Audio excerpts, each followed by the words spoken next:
I've been discussing this with a lot of people as of recent, so I figured I'd make a video about it. Is having an ego actually a bad thing? Welcome back to a brand new video. My name is Predator Gaming, and today the topic on hand is egos.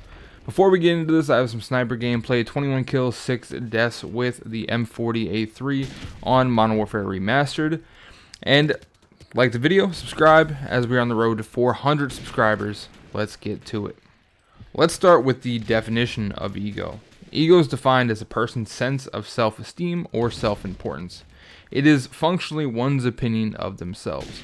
This word seems to be used a lot in congruence with conceit, and this is one thing that I've never quite understood. While I believe being conceited isn't the greatest thing ever, because it tends to have a negative impact on others, I do believe that an ego itself is a healthy thing to have, even if the ego you possess is possibly slightly overinflated. In my research, I found quite a few blog posts and videos relating to this topic, so we're going to dive into what makes an ego good and what makes them bad. Con. Obvious one, overinflation. Having an overinflated ego is for sure a negative thing. This is what always seems to manifest itself in terms of self-glorifying actions or words. This usually even leads to vocally distinguishing yourself from others in ways that make you seem better than. When people usually discuss ego, this is what I find they're talking about, at least from my experience.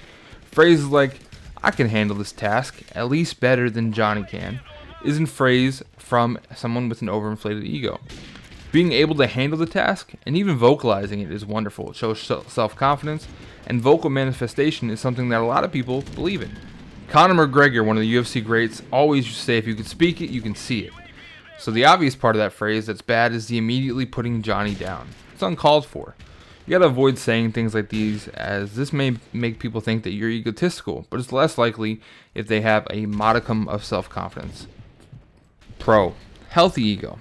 Having a healthy ego is a wonderful thing, because healthy means you aren't putting people down in the process. You're just simply believing in yourself to accomplish whatever goal or task you've placed in front of you. Doing this without putting someone else down in the process is what makes the ego confidence-based and not conceited. I have a personal experience. I always find that this helps the video kind of connect with the point a little bit better. So let's talk about a strange line between these two that you as a person actually have no control over. I had a job roughly a year ago where I had been out of this particular industry for roughly 3 to 4 years. I hadn't been doing it since I was in college, and I was re-entering it when I moved back to Delaware. The job itself wasn't terribly hard, and I happened to have an associate's degree in business management and was able to apply a lot of my life lessons in business and schooling to this position to make it an easy transition back. This was the problem. While I didn't openly say or do things that would come across as me thinking or acting as if I was better than somebody else in similar positions in the district, the word quickly spread that I had an ego. If you remember from earlier, this usually isn't a good thing when brought up in social situations. There were 3 people in the district that disagreed with the vast majority of the rest. They believed that I was confident. One of them was my direct boss. He knew my resume and my history, my scores on the test for the position, and watched me handle things day one that others didn't and didn't get to for weeks of the training program. I never brought this up. I prefer, for the most part, silent confidence. If you talk trash, I'll talk trash back, but I usually don't start it. I'm kind of too old for that. Quick tangent, I competed in a jiu-jitsu competition about 2 weeks ago. I heard a guy talking trash about competing against me. He didn't know I happened to be right there. I didn't have my jersey or anything on like that, or my rash guard with my name on it. And I had never met him, so he didn't know what I looked like. He was about 15 feet away from me. He was talking himself up to his girl, and he was talking down about me and my school. I ended up beating him, took him in overtime, and it was kind of an easy match. But I didn't talk trash to him at all before, during, or after. It's just too old for that. The other person that believed in me and didn't think I had an ego was a trainee for my boss. Again, a similar situation, resume, history, experience, test scores, all that stuff. The only difference was that he and I were similar in age. So he had the same situations when he started with that company.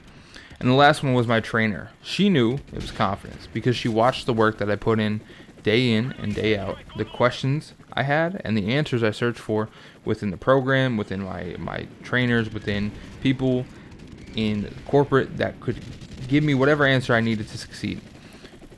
It even came to the point where you were supposed to match this person's schedule for 12 weeks. And sometime around the 5th or 6th week, I was working days where she wasn't, because that's what needed to get done. So I was more of a helper, less of a trainee halfway through the program. So I found that these people that were talking about me and saying I had an ego, I find that they lacked confidence in themselves. For whatever reason, they lacked true confidence. A lot of them talked a big game, but when pressed, they usually freaked out a bit. Maybe they were suffering from imposter syndrome, which I totally get as well, but to compensate for those issues, instead of working on themselves or their game, they found someone who's succeeding and attempted to bring them down and put them down across the district. You don't want to be those people. You don't want to be the person who is egotistical either. You don't want to put people down, and you don't want to be the person that's putting someone down. Though that's the same thing. I don't know why I quite said it like that. I think the best case scenario in life, honestly, is quiet confidence. Let them talk and let your results speak for you. If somebody's going at you, get a couple wins, and if you feel the need to go back at them, they're not stopping, go back at them. But you should always start a situation, I think, as quiet as possible in these type of situations. If somebody's talking, let them talk, show your results, let it go. Usually it'll die out when they realize that they're not knocking you off your game. Honestly, I probably would have crashed and burned at some task in that role anyways, and I did. We got to the end of the training and we needed an 80 to pass, and I failed my first time on the test with a 79 because there were things that I never learned that I didn't think I had to learn. And I could blame that on my trainer, but I didn't. I just didn't know it. So I went back and we were able to take the test up to 3 times. The second time I passed it.